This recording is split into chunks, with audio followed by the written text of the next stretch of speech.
ধানমন্ডির ৩২ নম্বর বাড়ি ভাঙার জন্য এই মুহূর্তে দেখতে পাচ্ছেন জনতার ঢল নেমেছে। একেবারে ধানমন্ডি ৩২ নম্বরের ভিতরে রয়েছে, দেখতে পাচ্ছেন কত মানুষ এখানে জমায়েত হয়েছে এবং ভিতরে যে ধানমন্ডি ৩২ নম্বর যে বাড়িটি রয়েছে সেটি কিন্তু ভিতর থেকে ভেঙে ফেলা হচ্ছে এবং নেটওয়ার্ক সমস্যার কারণে কিন্তু পুরো দৃশ্যটি এই মুহূর্তে আপনাদেরকে দূর থেকে দেখানোর চেষ্টা করছি। এবং দীর্ঘ সময় ধরে যখনই ঘোষণা হয়েছে যে বৈষম্যবিরোধী ছাত্র আন্দোলনের মাধ্যমে আজকে ধানমন্ডি ৩২ নম্বরের এই বাড়িটি ভাঙা হবে, তারপর থেকে কিন্তু আসলে সাধারণ মানুষ থেকে শুরু করে ছাত্র জনতা বৈষম্যবিরোধী ছাত্র আন্দোলনের নেতৃত্বে যেই ছাত্ররা এখানে এসেছে সবাই মিলে কিন্তু একেবারে সবাই ধানমন্ডি ৩২ নম্বর বাড়িতে এসে জড়ো হয়েছে। এবং সেই ৩২ নম্বর বাড়ি থেকে এই মুহূর্তে আমরা একেবারে সরাসরি যুক্ত রয়েছি বাংলাদেশ টাইমসের মাধ্যমে। দেখতে পাচ্ছেন পুরো দৃশ্য কি অবস্থা এই মুহূর্তে ভিতরে চলছে। একেবারে ধানমন্ডি ৩২ নম্বর যে বাড়িটি রয়েছে সেটি কিন্তু ভেঙে দেওয়া হচ্ছে এবং দেখতে পাচ্ছেন উৎসুক জনতা এখানে যারা এসেছেন ধানমন্ডির ৩২ নম্বর বাড়িতে।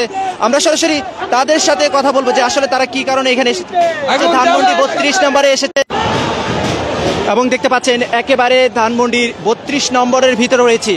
নেটওয়ার্ক সমস্যার কারণে কিন্তু বারবার সমস্যা হচ্ছে। একেবারে সরাসরি দেখানোর চেষ্টা করি, দূর থেকে যদি একটু দৃশ্য দেখানোর চেষ্টা করি, পুরো চিত্রটি দেখতে পাচ্ছেন। এখানে কিন্তু জনতা ঢল নেমেছে, একেবারে পুরো দৃশ্যটি অবলোকন করছেন বাংলাদেশ টাইমসের মাধ্যমে। এবং এই মুহূর্তে যে পরিস্থিতি চলছে ভিতরে, একেবারে সবগুলো এখানে যে ধানমন্ডি ৩২ নম্বর বাড়ি রয়েছে সেটি সব ছাত্র জনতা যারা এখানে এসেছে, সাধারণ জনতা, ছাত্র জনতা, বৈষম্যবিরোধী ছাত্র আন্দোলনের নেতৃত্বে যারা এখানে এসেছে সবাই মিলে কিন্তু একেবারে ধানমন্ডি ৩২ নম্বরের বাড়িটি কিন্তু ভেঙে ফেলার চেষ্টা করছেন।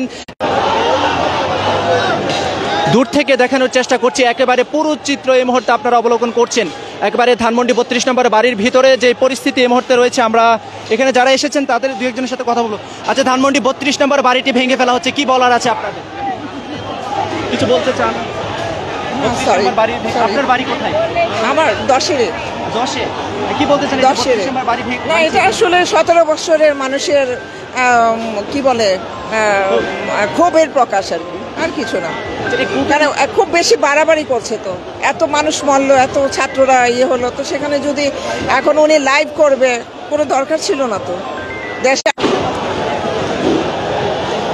দর্শক, আমরা যুক্ত ছিলাম নেটওয়ার্ক জনিত সমস্যার কারণে কিন্তু বারবার লাইন সমস্যা হচ্ছে। তবে এখানে একজনের সাথে কথা বলছিলাম, তিনি বলছিলেন যে আসলে 17 বছরের যে ক্ষোভ, সেই ক্ষোভ থেকে কিন্তু আসলে এমন চিত্র কিন্তু এই মুহূর্তে প্রতীয়মান হচ্ছে। তবে একেবারে উপর থেকে যদি দেখানোর চেষ্টা করি, দেখছেন কত মানুষ এখানে জড়ো হয়েছে, দেখতে পাচ্ছেন। বারবার নেটওয়ার্ক জনিত সমস্যার কারণে আমরা আপনাদেরকে কিছু সময় বিরত রাখতে হচ্ছে, খুবই দুঃখ প্রকাশ করছি সেজন্য। একেবারে পুরো ধানমন্ডি ৩২-এর চিত্র এই মুহূর্তে দেখতে পাচ্ছেন।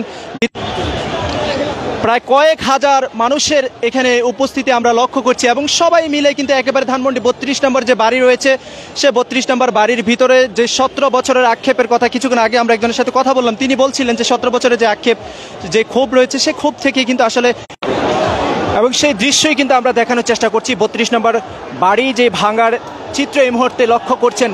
হাজার ছাত্র জনতা, হাজার সাধারণ মানুষ এখানে যারা উপস্থিত হয়েছেন বৈষম্যবিরোধী ছাত্র আন্দোলনের নেতৃত্বে পূর্ব ঘোষিত তাদের যে কর্মসূচি।